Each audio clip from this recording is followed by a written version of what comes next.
welcome to Who Are You? This is a reasonably well done podcast hosted by two friends who got to know each other watching Babylon 5, but now we're watching 2004's Battlestar Galactica. I'm Xhafer. And I'm Laura. And today we're joined by our friend. And Glow. Hey, Glow. Hi. Glow, tell us, who are you? So I'm Ben's wife, Xhafer and Laura's friend, and also a co-host on Cool Girls Don't Look at Explosions with Laura and Beth. Yeah, so exciting. Yeah, but I'm also a high school English teacher and drama teacher, so I'm on here to talk a little bit about Laura Roslin. Oh, Yeah. yay. So that leads me into my question I wanted to ask you is why this episode? Why Flesh and Bone? This is Battlestar Galactica's... Oh, she didn't pick this episode. I didn't. I picked this episode. Oh, And I picked this episode by Googling what's the best Laura Roslin episode in season 1. And this was the result that came up when I hit that result. And that's why Glow's here. So... Because it's definitely more of a Starbuck episode, I think. For sure. But I can offer a little bit of insight into the badassery at the end. Well, I don't want to get too far ahead of ourselves, but I could understand why someone would say that this is a good Laura Roslin episode because of what happens at the end. yeah. I mean, maybe more screen time is taken up by Starbuck, right? Yeah. But I think that Laura Roslin has a lot more going on than Starbuck in many ways. Like Starbuck is just kind of fumbling around at being an interrogator and doing a questionable job, I think. How is she doing everything? Oh, we need a sniper. Get Starbuck. Oh, we need an interrogator. Get Starbuck. Oh, we need a pilot instructor. Get Starbuck. That last one at least is like plausible. Right.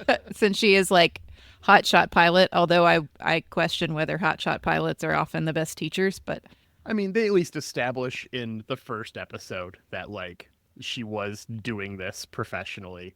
that's true. Yeah, this is a job she has had before. So that'll make sense. Sniper, maybe we can get there. I don't know why Starbuck is doing this interrogation and not like Colonel Ty, maybe? Ty I could don't make know. sense.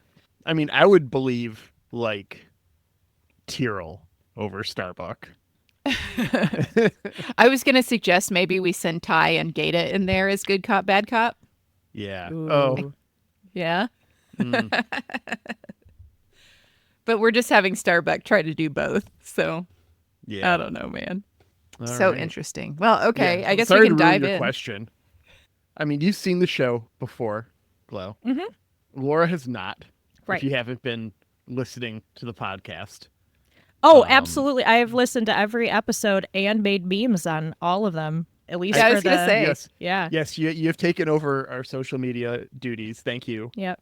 Follow us on Blue Sky, guys. Yeah, I do appreciate all of the work you're putting in there that I absolutely refused to for years. So, And it's fun. It's fun for me. So, guys, if anybody who's listening is on Blue Sky, please interact with the posts. I watch them. I get like 4 hearts on something, and I'm like, oh my god, it's amazing.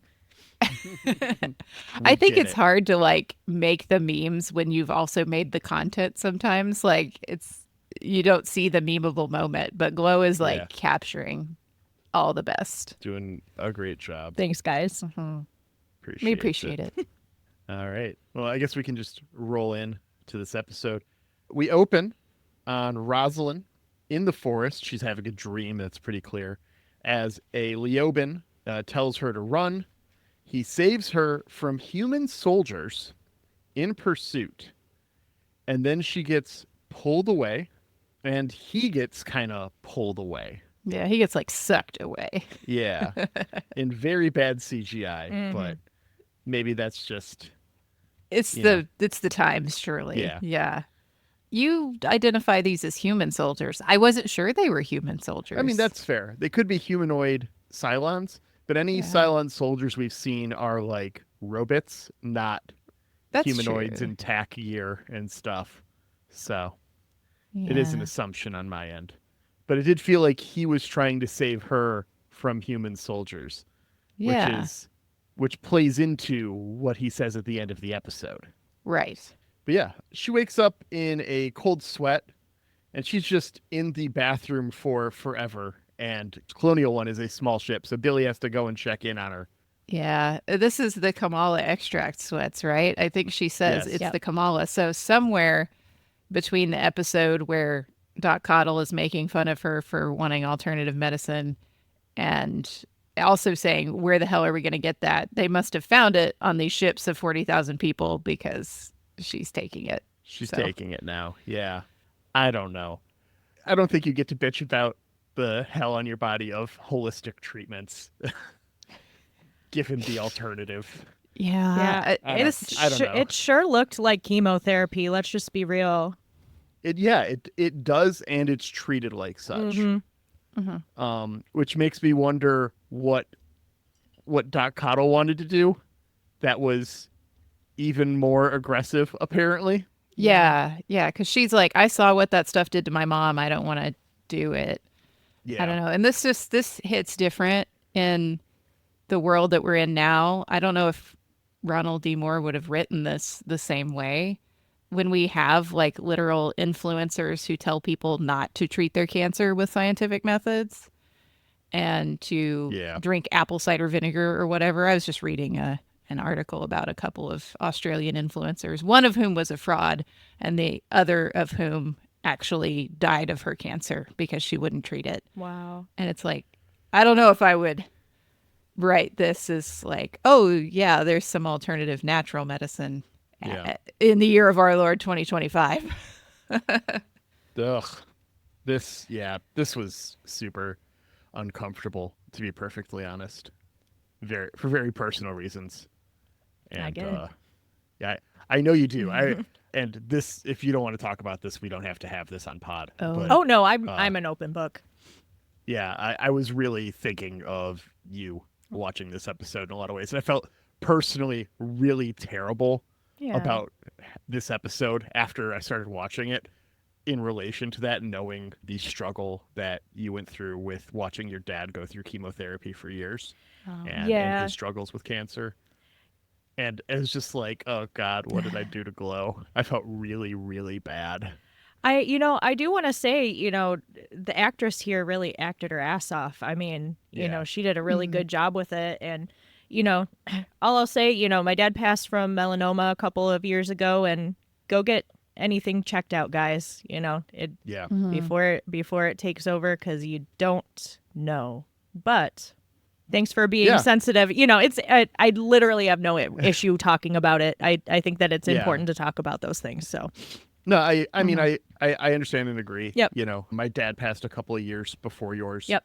And also was struggling with cancer in addition to a number of other things. And the other stuff was worse. So that got a lot more airtime in terms of what I was speaking about. But, he did have liver cancer there for 6 or 7 years. Holy moly. And that was a whole thing too. So fuck cancer. Fuck cancer.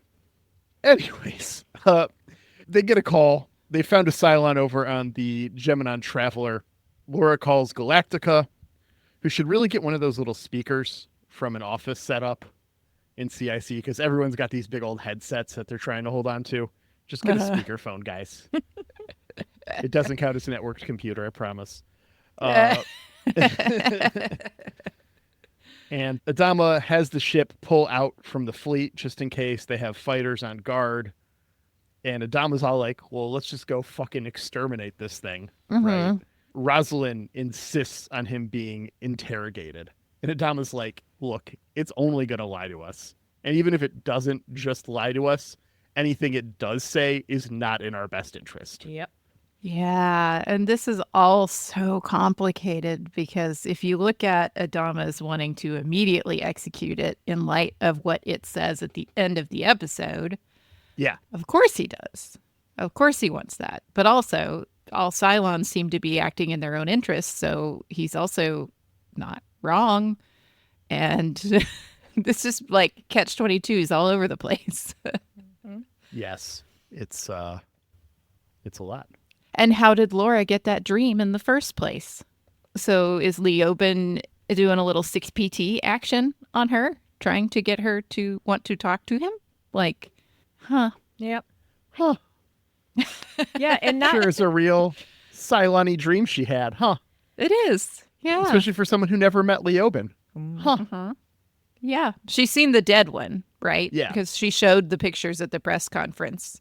And Yeah. that's why she recognizes him and is like, oh, shit. But like, I feel like it's a little bit too much cognitive leaping to have a dream of the alive person when you've only seen their corpse, you know, just like in that grade of detail.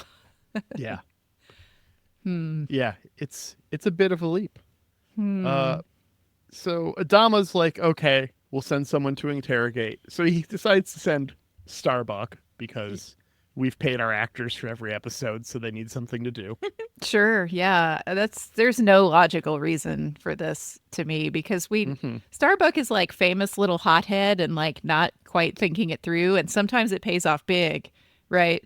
But I don't know that it always does. Yeah, he's like, go talk to Leoben, but know that Leoben's going to be a manipulative little bitch. Yeah, he orders her not to let Leoben achieve his goal, whatever his goal is, which they don't know. So how are you gonna? I don't know. Good luck, Starbuck. Right? I don't know what the goal is, but don't let it lie to you too much, and then please kill it. After theme here, Boomer is hanging out with the Raider, and at this point, Boomer knows, right? She thinks she knows, and she tells Tyrell, Yeah. just outright, I'm a Cylon, right? He's all like, oh, don't say that. Do you think this is actually her attempt to come out and try and save her friends?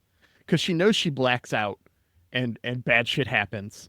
Mm-hmm. She knows she's finding inconspicuous things. She suspects she's a Cylon. Right. it sounds like she's, testing the waters for sure. Yeah. Yeah. Like what's gonna happen to us if I say this? And he of course just like denies it. And I don't know, man. Tyrell makes me sad. Yeah. Tyrell is I mean, from my original watch through, I remember Tyrell being one of my favorite characters in the show. Mm-hmm. And there's growth to happen. I won't say anything else. This is really hard, Xhafer. Like, yeah, like knowing the development of different characters and like I'm gonna not being able to talk about it right now. Not being able to talk about a ton. Yeah, this is not like Airwolf. It is a difficult dance we do on this podcast. Yeah, and I will say this, that after this episode, this was the hardest I found it not to go to Google. Like, I've been pretty fine with that most of the time, but for some reason after this one, I was like, God, I really want to Google some stuff, but I can't and I won't. Have you watched the next one yet? Because we're recording these in pretty rapid succession. I would think next episode would be No, it hit me here. Really? It hit me here. Yeah. Okay. Is that weird? I don't know. Maybe it's something about Leoben. Okay. He's pretty compelling in a weird way. He is an interesting character. Yeah. But Tyrell, the thing that makes me so sad about this man is like he has been slapped in the face with the evidence. Like all of the same evidence that Boomer has, he has been slapped in the face with it. Boomer, obviously, like programming reasons or something, can't face it. Like there is a bridge too far in that brain and we cannot mechanically go there.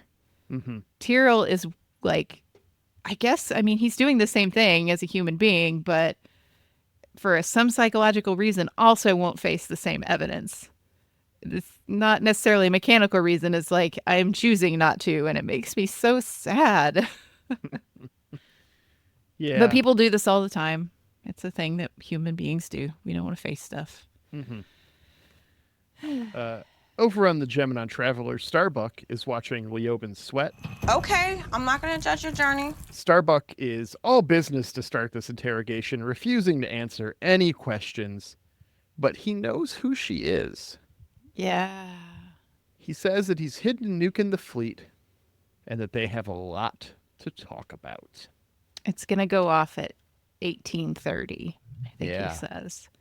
He says he was just there to commit sabotage and Mm-hmm. left a nuke and then got discovered. And I think when he's sweating, he's also praying to one god, as our Cylons keep doing. Yes. Leoben is big one god supporter. Yeah. Very, very monotheistic. Surprisingly religious. Well, he fancies himself a bit of a soothsayer. Mm-hmm. He says he has knowledge of Starbuck's future. He's not willing to share it yet. We get that later in the episode. She has his lunch in front of him. Absolutely demoralizing. I don't know if this is the B5 in me, but I hope that sandwich was corned beef. Yeah. Apparently, this sandwich and like salad is just absolutely terrible because she's being a total bitch about, oh, this food is awful. You want some? So we're a month out from the attacks now, right? I think this is day 25. 25? Yeah. Almost a month. So it's just about a month. I imagine Galactica has food rations and like MREs and other ways of like storing food and Oh, stuff. true. Yeah. Uh-huh. But a lot of these ships have to be running out of food.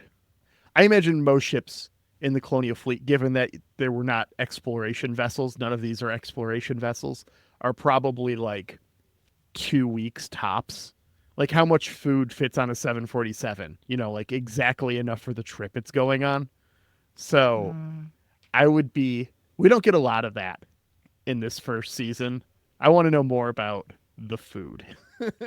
Yeah. Yeah, because they obviously have like lettuce that is fresh. So there has Yeah. to be some sort of hydroponics going on somewhere. Yeah. We had that one ship that I think was some sort of garden ship, but it got left behind, unfortunately. Yeah, it didn't have FTL, so. Maybe there's another garden ship out there, I hope. I don't know. Yeah. It seems like that's going to have to be a going concern. And I could see that waiting till later season, surely season 2, because we don't actually have that many episodes left of season 1, right? Correct. Season 1 is a shorter season. Right. I think after this we have 4 or 5 episodes and another 3 guest spots, by the way. We got 3 Just in a row cramming here. them in there. Just boom, boom, boom. Yeah. But we'll talk about that at the end of the episode. Yeah. Leoben knows that hunger is the best spice, while Starbuck wonders why he needs to eat it all. It does seem like a design flaw. I think she calls it that. Like, Yeah.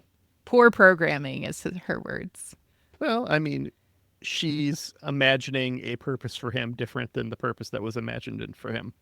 Yeah. It seems So. like, if you build them without hunger, you can do battle bots. But if you build them with hunger, you can do more things, perhaps, like intellectually. I mean, I don't see a USB-C port on this guy anywhere, so he's got to do something to charge those batteries. Yeah, good point. Also, just like big picture speaking, I have to imagine the point of designing humanoid Cylons with all of the humanoid characteristics. If it was just infiltration, that'd be one thing. But that's clearly not the case, right? They are designed to better know humanity. That is their Yes. purpose within the Cylon Ovoir. Yeah, So. at least the experiments that Six and Doral are running for sure. Yeah. And so, okay, we have the 4 Cylons that we know of right now. We have Leoben, we have Six, we have Doral, we have Sharon. It seems like there's a kind of a scale of religiosity among them. I haven't really heard Sharon mention much religious stuff. Doral, not so much either. But Six and Leoben seem to be a little more religious, quote unquote. Yeah. Seems to be more on their mind. Yeah. They're definitely of the more spiritual side compared to their other Cylon counterparts that we've met so far. At least that we know we've met so far. Sure. Ooh. Okay. All right. Well, I think we've skipped past also. Starbuck did inform Adama in all of this that he says there's a nuke, and so they're like in the background behind the Starbuck drama. They're trying to do radiological sweeps and stuff. Yes. Yeah. They're doing radiological sweeps. They're checking the fleet for things. And there's other precautions that will come into place soon. Yeah, but she starts beating him up. Oh, yeah, the hitting begins. Like, part of me is like, is this a test to see if they experience pain as a, like, know your enemy thing? Mhm. Or is this I think just... so at first, sure. Yeah.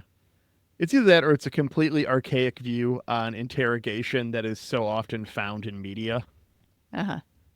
Like, this is not how interrogation actually works when most people are trying to do it in the modern era. Yeah.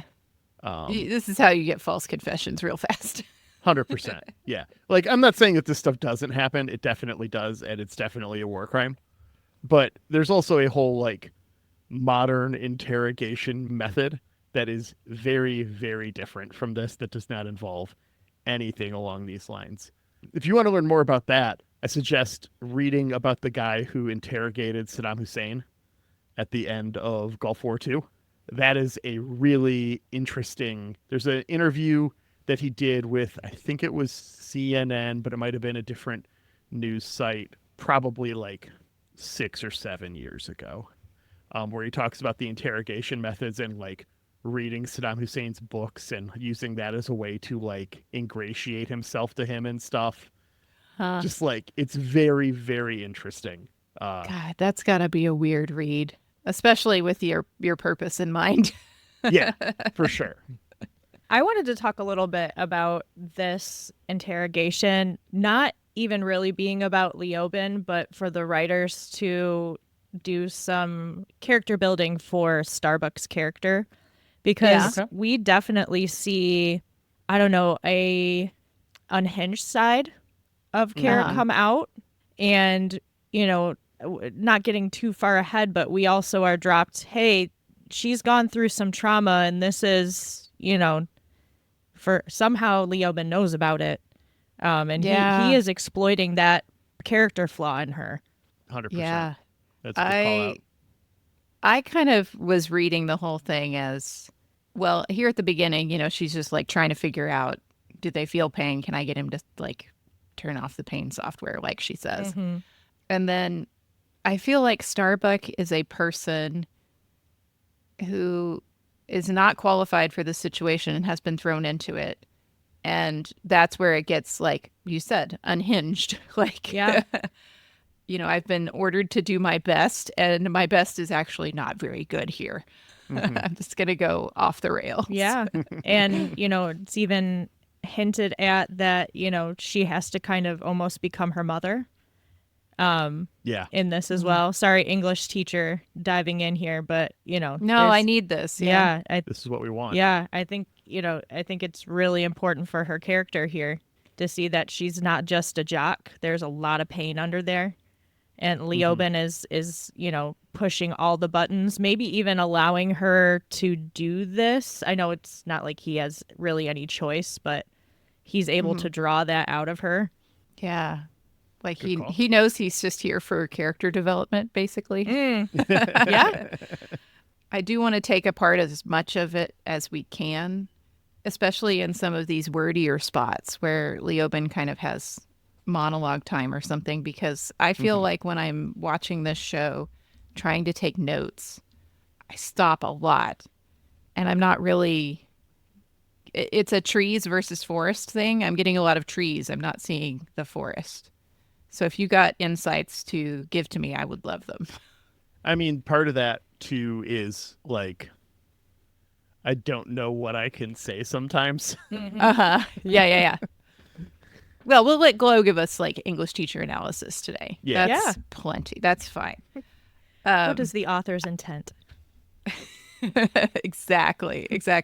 I was pretty annoyed at the author's intent here, though, when we moved back to 6PT and Baltar. I really thought I was going to have a no 6PT and Baltar episode, and I really wanted one, and I didn't get it.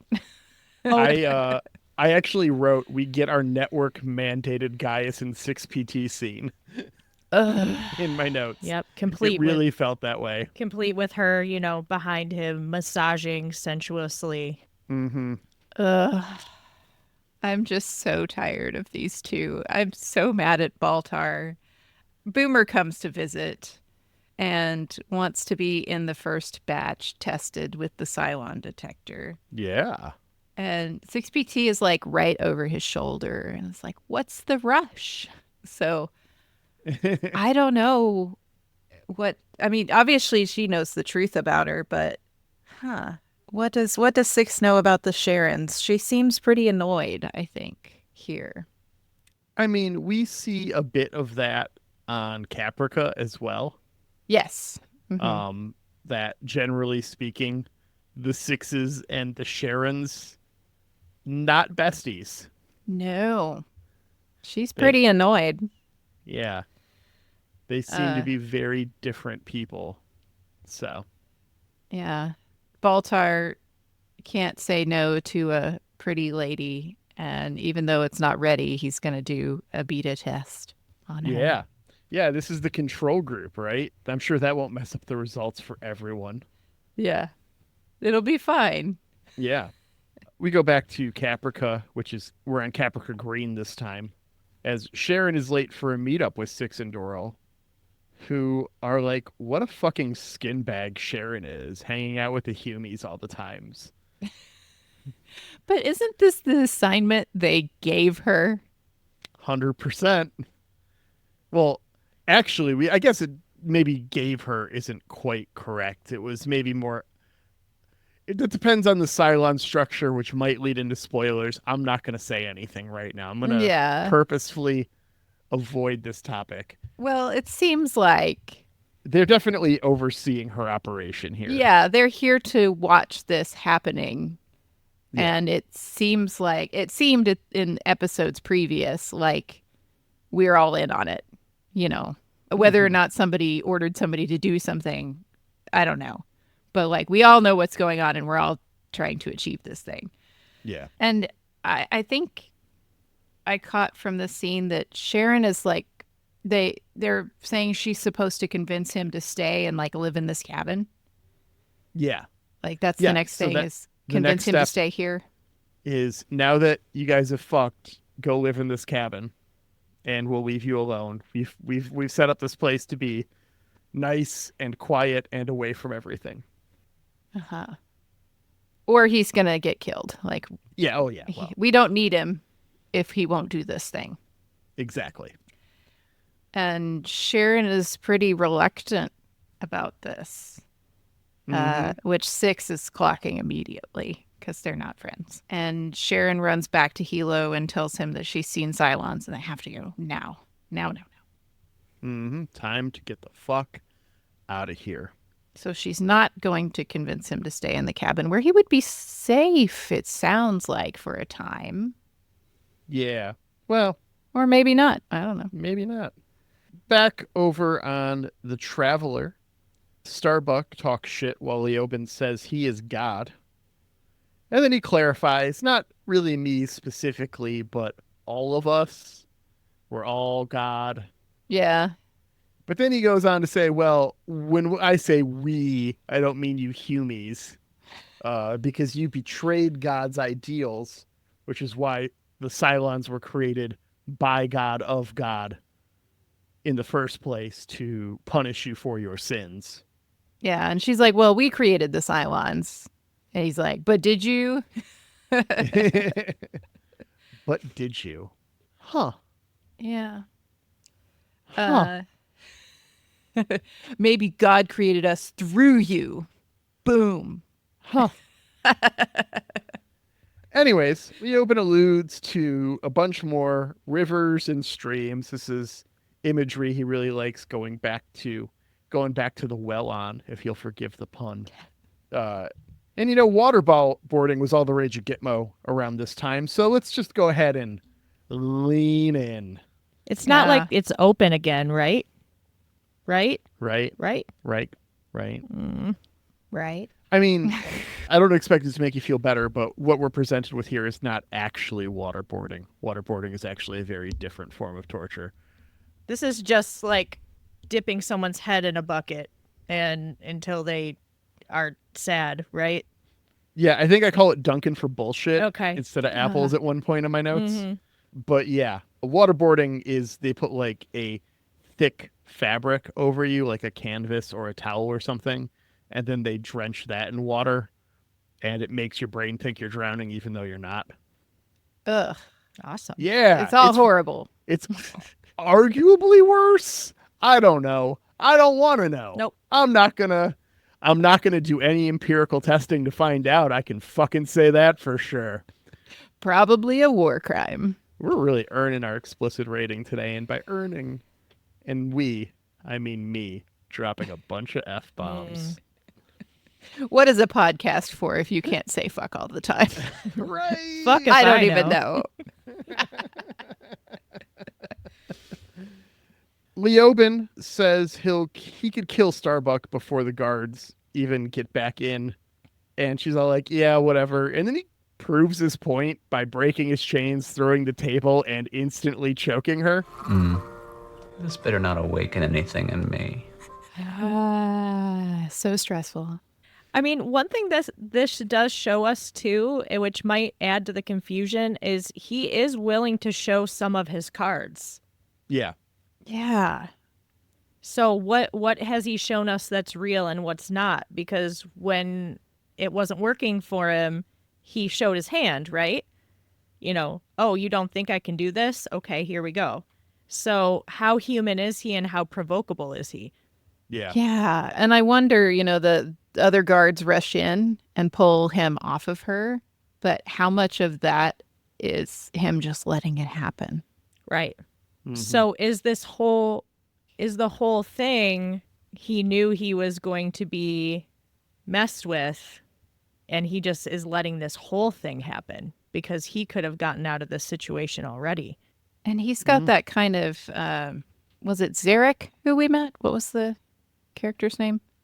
Tom Zarek. Yeah, Tom Zarek. He's got that kind of martyr energy going on. Yeah. Yep. He doesn't really care what happens to him. He's trying to achieve a goal, as Adama said. Yep.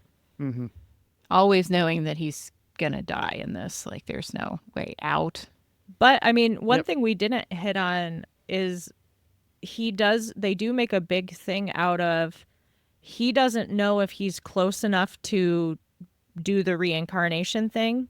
So he might actually die if he dies, which is which is also very interesting and very testing of the limits of his humanity, because he might be the most human at this moment.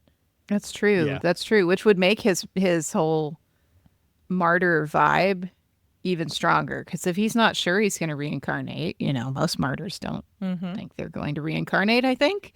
I don't know. I haven't been inside the mind of a martyr. I hope to not. Nope. But yeah, he's really bought into the cause. Yeah. Then. Sure has. At this point, we get a little bit of a go back. We know that there's no luck on finding the nuke.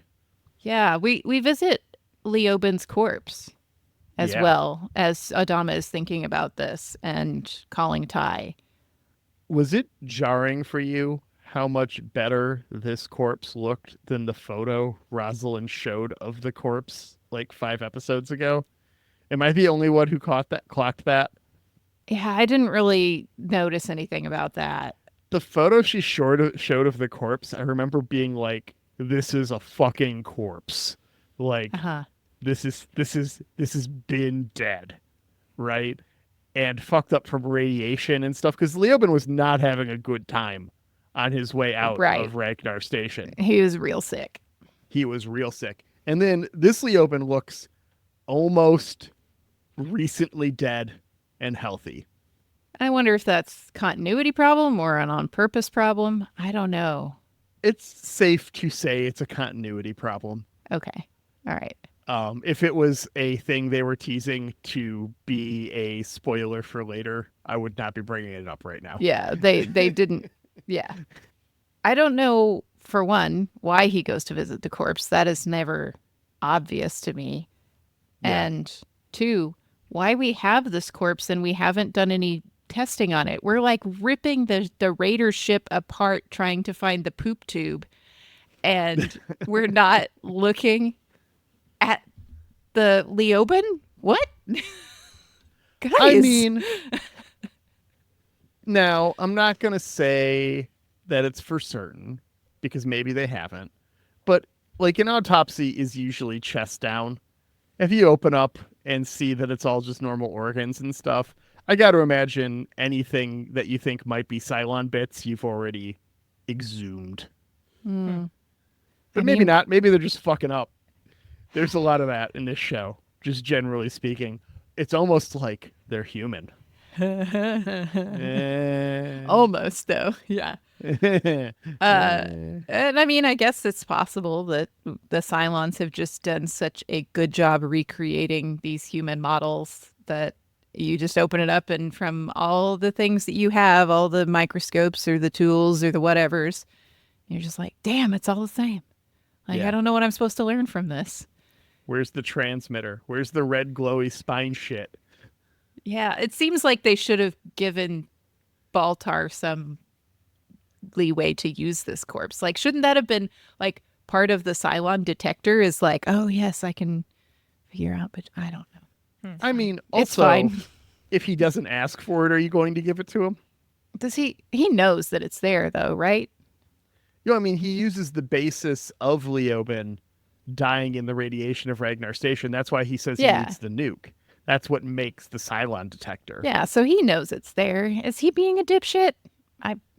He's always Is a dipshit. is Balter being a dipshit? Is like that could be the name of this podcast. Does a season. bear shit in the woods? Um, Is the Pope Catholic? oh, here we are. So we start bobbing for bullshit, and Leoben is unfazed. Leoben goes about Starbucks problems. Okay, yes, this is where Okay. some of the mother story, I'm not sure I Yeah. really caught it. So Okay, recap so- the mother story for me. So Leoben here goes on about how Starbucks problems all stem from a need to injure herself and others as a way of proving her suffering, which was instilled as a sense of worth by her mother. Yep. So her mother was all, you aren't worthy if you don't suffer. I doubt those words ever left a human being's mouth in a meaningful way to their child. I fucking hope. But there are ways that you can demonstrate that through action or in Sure. less straightforward ways that are less psychoanalytical. Religious context comes to mind. Yeah. For sure, religious context comes to mind. Did they make a point that this was religious? I don't remember. I don't know. I don't think so. I don't know that they explicitly did, or if I just went like, oh, yes, of course. I see that all the time Right. in Oklahoma. Yeah, Yeah. yeah. It's, Those you people know. are all around me. Oh yeah, I mean, Jesus suffered, so you must suffer to be more Christ-like, right? Totally. Yeah. Some of that. Yeah. Yeah. Yeah, it wasn't that he did it so that you wouldn't have to, right? Asking questions. I'm the worst person to ask. Ooh, but I mean, if we're playing into the martyr trope, are we setting up Starbuck as a martyr now? I think that's kind of what he's saying then, right? Is like you've been trying to martyr yourself. Yeah. And also making people around you suffer, though, is interesting. I don't Yeah. know about Yeah, well, where that if goes. your goal, I mean, she's a flight instructor, right? Her goal is to make others better. Yeah. So she's someone who's spent a lot of time teaching. Yeah. And her method of her understanding of worthiness stems from your ability to handle suffering. Then one would lead to believe that she was a shitty teacher. Oof. She's teaching through suffering. Yeah. Yeah. Which is not always an effective tool, or maybe effective at the totally wrong things. I mean, Glow, Yeah. as an English teacher, what's the worst book you teach? Oh God. Well, it's funny. Yeah, I'm not going to answer that, but like, I tease. I tease. I have been very fortunate that I've had a lot of control over the curriculum that I teach. Yeah. I just have to teach certain standards. But I was going to make the point that, I know teachers who are like Kara Thrace. You know what I mean? The ones who are, emotionally closed off. They don't make connections with their students. They are all about the school of hard knocks, and they think that they are effective. they're not effective. They're scary. How do I reach these kids? So yeah, that was kind of what Leoben was getting into there in his little brief And he touches a nerve. psychoanalyzation. Yeah. Mm-hmm. Just Trevor right said on happy it. about this. Just like right there. Just like he smiles in his bucket too while he's being drowned. Yeah. Yep.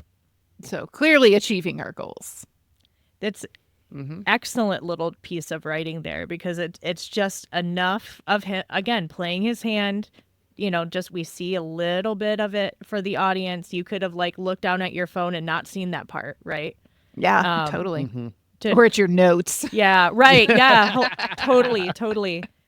And, just a little bit of character development to show, he's actually in a lot more control.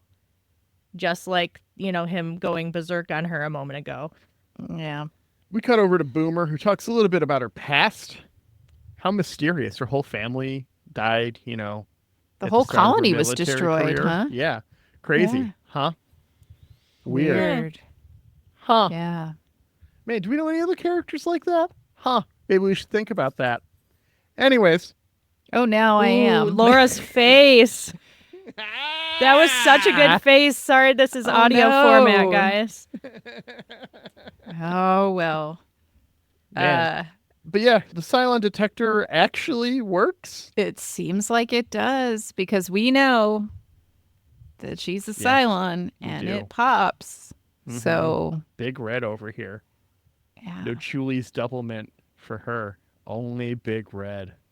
And now we know that Baltar knows.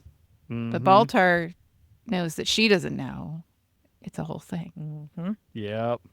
6BT is like grabbing the popcorn meme embodiment here while taunting Gaius about how absolutely fucked he is. Like his options are lie to Boomer or get killed. Yeah. Wait, why would he get killed? 6BT talks about how if Boomer is confronted with the fact that her cover has been blown, her like inner Cylon will reveal itself and just rip his head off. Whoa, missed Yeah. that. Yeah. Yeah. No, she's like mocking him, saying, well, now you've stepped in it because she'll just kill you, right? Yeah. And I still am so mad at Baltar. Like, obviously, okay, he's got to get out of this room. Like, he's Yeah. in the room with a Cylon, and he's about to be a big threat to that Cylon, right? Mm-hmm. You can still say something later. Like, get out of the damn room. Okay, fine. Go directly to Commander Adama and say something. Ooh, good point. But he fucking doesn't because he's a chicken shit little asshole man. Yeah. Just wait. Like you think you've been mad at Baltar? You have not been mad at Baltar. You think you've been This disgusted fucking with him? guy. You haven't even started to be disgusted with Gaius Baltar yet. This fucking guy. Just you wait. And he's the whole reason all this shit happened. Mm-hmm. He's the whole reason. And he's just doing all these little mental flippity flips to like conserve his own corpse. And it's like, your own corpse doesn't fucking matter. Yeah. I mean, You let's little take a shit. hypothetical example of just a shitbag person, right? And let's say the shitbag person fucks up real bad. They fuck up so bad they're probably going to go to jail for a while, right? Mhm. And so now they're just doing everything they can to make themselves useful in the eyes of the public. Do you think that person would maybe even go as far as to run for president to avoid what was going on? Hmm. Huh. Huh. Right? Huh. Do you think it would work though? Oh, I don't know. What a world we would live in if that shitbag person who had to run from their problems, so they ran for president so that they could be self-exonerated because you don't persecute presidents, won. What a crazy world that would be to live in. Clearly a work of fiction. Because we're still just talking about Battlestar Galactica, right? Mm-hmm. This is a Right. Battlestar Galactica podcast. It couldn't be Right. about anything else. Yeah. 100%. You're ruining everybody's escapism right now. I feel like, if I got $1 for every time I ruined one of our listeners' escapisms by dropping in some political nonsense, I would not have a normal job. I would be a professional podcaster. Right. And we don't have that many listeners. Anyways. Yeah, so he fakes it. Yeah, so he just says, fuck it. Greens, I lied. Chuli's doublemint for you after all. Rosalind keeps seeing Leoben here in like the corner of her eyes and little visions in her dreams and decides to go see him herself. Leoben quotes scripture to Starbuck here, which I'm going to call out as very important because this is the first time we hear this in the show. Interesting. And it is something that you'll be hearing a lot of. Like this specific line or just quotes from the scripture? This specific line. All of this has happened before and all of this will happen again. Ooh. I would say that of everything quoted from scripture in this show, we probably hear this more than So Say We All. Wow. Okay. And maybe, I mean, I'm not going to like count the number of times. Yeah. And also, I'm remembering a show from 20 years ago that I haven't watched since it aired. So I could very easily be wrong there, but we hear it A lot. a lot. Yeah. And maybe I'm just remembering maybe it was very prominently in the advertising materials. I still can't listen to All American Rejects without thinking of Battlestar Galactica because they were in like all of the ads for season 4. Really? Yeah. Wow. Weird. That All American Rejects song, like it ends tonight. Like that one. That was like in every season 4 commercial for Battlestar Galactica. Wow. You know they're from here, right? Oklahoma? From Oklahoma? I did Yeah. not. Oh, Tulsa. Okay. Pretty sure it's Tulsa. neat. I don't know. It's one of the 2 metros. You know Yeah. who else is from Tulsa? The Hanson brothers. Yes, they are. I was a huge Hanson fan. And if you are somebody who only knows Hanson from Bop, they have grown up and they are very talented musicians.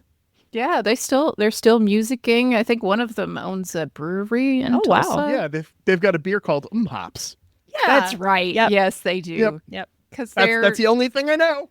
they're funny. I mean, Yeah. come on. If you do a song like that, you have to riff on As it a later child, in life. Yeah, they were yeah. children. Yep, they were children. So I went they to were see Kid them in Bops Tulsa before once. Kid Bops. Yeah. Really? Mhm. Wow. I was probably like 11. I don't know. Oh, yeah. So were they. Yeah, probably. Yeah. We're about the same age. It's true. Yeah, seriously. That's our claim to fame. We have the All American Mhm. Rejects. We have Hanson. We've got more, but some of them aren't worth mentioning. Yeah, nothing comes out of Detroit. Just kidding. You guys, we gotta make. You guys have we- more stuff. We have Come no. on. We have absolutely. That was totally wrong. Like we have amazing Yeah. Motown Yeah. as a thing. Yeah, you Yeah. guys are just like, okay, cool. Yeah. You have a musician. Oh, Good for you. musicians. We've got a few. Yeah, it's kind of unique. We're here. proud of most of them, but not all of them. Fair. Well, same. Yeah, yeah. Mhm. Anyways, yeah. So Leoben at this point drops the prophecy. Kara is going to find Cobalt, Yeah. and that Kara finding Cobalt is what will lead them to Earth.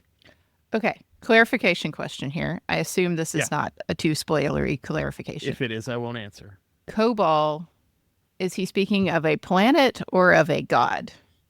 Cobalt. So the Lords of Cobalt are the gods. The gods. Okay.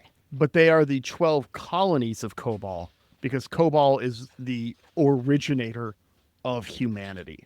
Okay. So in the lore, we've gotten bits of this enough where I don't feel like I'm ruining anything right now by saying this. Cobalt is like the origin planet of I don't want to say humans because that would mean they came from Earth, right? So like they are the humans that we see, for lack of a better term, all came from Cobalt. There was a thing on Cobalt where they all had to leave. Okay. They Like an had apocalypse. Yeah. Yeah. They had spacefaring technology, and then they left and they founded the 12 colonies. But there's the 13th colony that was lost that is Earth. Which is Earth, yes. Yeah. And so Cobalt is like the originator planet, Okay. So there will be more, obviously. This is a prophecy. It's seeding story. Uh-huh. So we'll learn more about Cobol before the end of this season. Okay. That's a fair statement. Okay. Yeah, I was just like wanting to know, like, is Cobol a literal place, or is he saying like you're going to find God and then you're going to find Earth? So, okay. Well, if we're talking about interpreting prophecy, I mean, it could be two things. Rosalind walks in on this scene and is just like, what the hell? She apologizes for the torture. She says that we can stop this conflict with the Cylons now if they just trust each other. Uh-huh. Leoben tells Rosalind that Adama is a Cylon. Yeah. Well, I feel like we're skipping over some bits here, and that like she's pretty sincere with this offer of we could trust each other, we can stop this, in that she like takes off his restraints and, you know, gives him some freedom. He like rushes to hug her and she doesn't have him like immediately killed. Yeah. She seems pretty genuine about it. And then he whispers that Adama is a Cylon. Oh man. So, you know, I was watching this through a teacher's lens because that's what you guys asked me to do to come on here.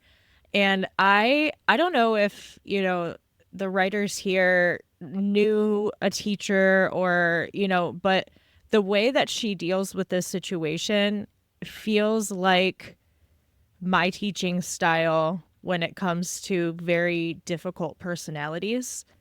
Okay. Giving the opportunity for relationship and giving students the benefit of the doubt, and you know that there's good in everybody and that they can make a choice because they have agency, right? And he breaks that. And I think everybody who, I don't know, you know, the teacher look, right? Like you get that down. I think parents have that too. You know, the thing that like, you know, strikes fear into the heart of, you know, your band of Offspring. kids. Yeah, Yeah. exactly. You can see that little shift and she's like, oh, okay, this is what I'm dealing with. And she goes scorched earth. And sometimes you have to do that. That's how I felt about it. Mm-hmm. You know, he does like start owning up to truth. He says, I made the warhead up. I was buying more time. Don't go too hard on Starbuck because the military is made to dehumanize, which I was like, oh. Like, oh boy, there's a whole lot to unpack there. And he gives her that hug, and it seems like she's still genuinely like trying to restrain everyone else, trying to maybe we can break through on the situation. And then, like you said, he breaks the trust and she shuts him down entirely, literally out the airlock. And I think Out sometimes the that's airlock. one of the hardest things, especially as you get in more into your career as a teacher, because you definitely go in knowing that there are, wanting to see the good in everybody, wanting to help everybody, and you end up helping thousands of people, over your career. At this point, Yeah. I've known a couple thousand students, but you also have to come to terms with the very real human thing that there are some, I guess statistically, you are going to come across murderers, psychopaths, people, you know what I mean? Like I have a student who is a murderer. I have students who are rapists. I have, things that I know, and they come through just like everybody else. And you have to have that discernment, to, you give them the education, you give everybody the education, but, sometimes they do show their ass and you have to, lock it down. That's very real. And she says we're not going to keep a deadly machine around. Starbuck, unfortunately, seems to have kind of flipped on this whole thing. She feels a little bad. She knows he's not afraid of dying, but he's afraid his soul might not make it back. Yeah. And Rosalind does not care. It's not that she doesn't care, but, Yeah. I mean, it's airlock time. Yep. And then kind of briefly goes over all the damage that he's done with his words here with Starbuck. is the other side of this too. Yeah. You know, the fleet's spread out, they're defenseless. And as he gets sucked out, it's exactly like Rosalind's dream. Yeah. It's literally the same scene. They just CGI'd or cut him out different and thing. did the thing. Yeah. Yeah. It's exactly the same. We see Starbuck after praying to the Lords of Kobol for Leoben's soul. Yeah. She's got her little idols and hopes that they will take care of him. And Laura and Adama hang out to the credits. That's the episode. Uncomfortably hang out to the credits. For sure. We follow up on this very early in the next episode. Yeah. They're very much one after the others. There's only like 3 days between, if I remember my notes correctly. Yeah, it's pretty quick. So, yeah. That's it. Well, as is our way here, we're going to rate these episodes on a scale of 1 to 12 colonies. Glow, as our guest, you have right of first rating. This is interesting because I feel like not a lot moved forward plot-wise, but a lot moved forward character development-wise. Mm-hmm. I'll give it a 9 out of 12. Okay. Compared to like what I know is coming up and like what I've seen, Yeah, I mean, it's no 33. Yeah. Laura? Oh, man. I was ready to throw it in the toilet when we had Baltar and 6PT show up again. I was so mad about that. Yeah. I just wanted a fucking break from those two. But yeah, it's a big development episode in that we're seeing the softer side of Starbuck at the end. And we've kind of seen a lot of touchy-feely soft out of Rosalind as she tries to get people to get along and get things all going the same direction. She's done a lot of diplomacy, and now we've seen her just be complete hard ass. Mm-hmm. And that is interesting. So I'm going to give it a 9 out of 10 or 9 out of 12, like Glow as well.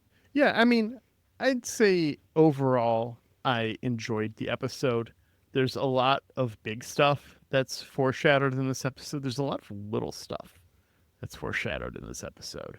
You're doing the hindsight review. Okay. I am doing I have to. Yeah. I that is where I live.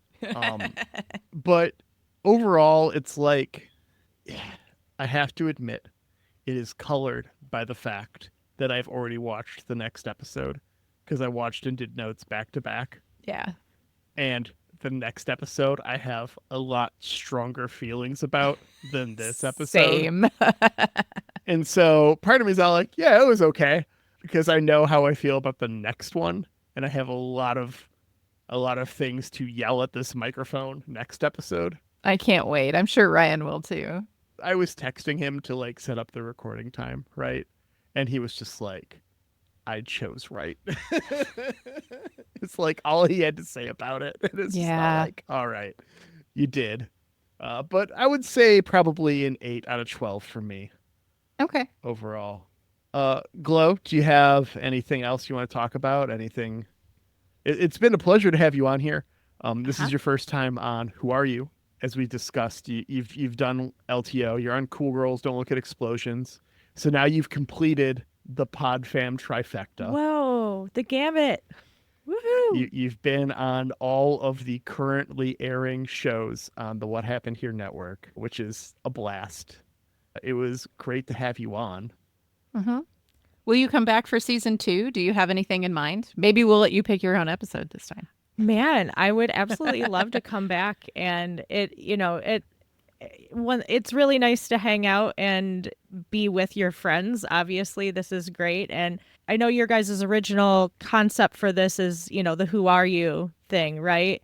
And through you guys doing the Who Are You, I know who Laura is now, which is amazing. Yeah. And I don't know, we've just kind of been building the pod family, and we have a really awesome Discord now, and it's just become a really cool little community we've been building around ourselves. Mm-hmm. It's hard to do that in your 30s, Yeah. Really cool social media person. Oh, thank you. Keeping us out there. She's just the best. Aw, thanks, guys. Okay, well. Okay, friends. This has been a delight. Yeah. Thank you for being here with us. Thanks, Jeremy Siegel, for our theme music. the only Jeremy Siegel that matters on Bandcamp or Spotify or any of the other platforms. You can catch him there as Nuclear Jaguar.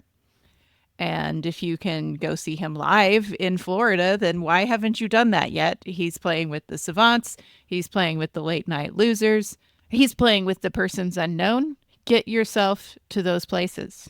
And thank you to Angry Duck Time Machine on Instagram for our podcast artwork. We really appreciate our cute little selves. And thanks, listeners, for being here. If you want to continue the conversation, just hop on over to our Discord, linked in the show notes. And thanks again, Glow. It was a great time. Yeah. Thanks, Laura, and thank you, Xhafer. And if you want more of Glow, come catch us both on Cool Girls Don't Look at Explosions. Yeah. Bye, guys.